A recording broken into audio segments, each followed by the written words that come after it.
Okay, the Moon Knight helmet now complete. Looking pretty good. This was a hell of a build, I'll tell you that. The helmet with the hood was a lot of work. It was there's two separate pieces. The helmet is wearable, as you saw, which I don't usually fit these on, but this one here was pretty wild, and I thought it would show off better if it was on me to see how it fits. I thought it came out pretty good.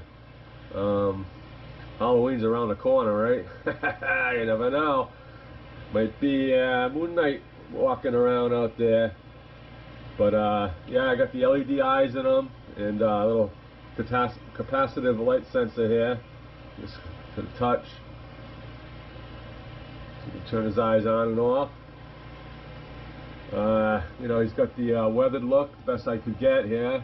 I airbrushed all the weathered look on, and basically as I was airbrushing, I just used my thumb and just smudge it as I went. And I tried that technique. I thought it was coming out pretty good.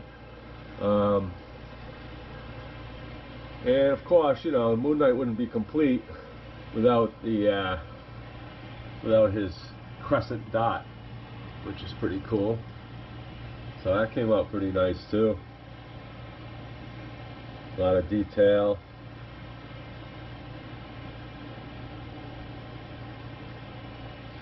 Quite the weapon here. These things are really sharp too. It's amazing how sharp they are, being 3D printed and all.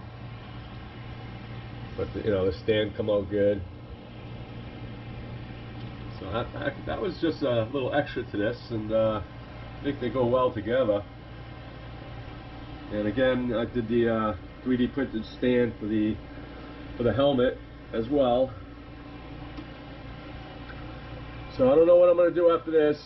You know, I follow Darkwing Dad and Frankly Built, and a lot of times they do things that make me want to do them. They do such a nice job themselves on everything. But I might be doing something with Star Wars next. You know, I've always liked Star Wars, and you know, I did the lightsabers, I got those, but I've never done a helmet, and I haven't decided what I want to do yet. Because I have 3 choices, but I haven't decided which one I'm going to do.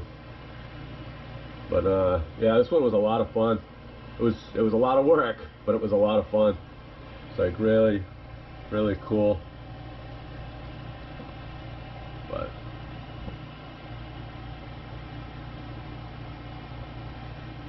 anyway,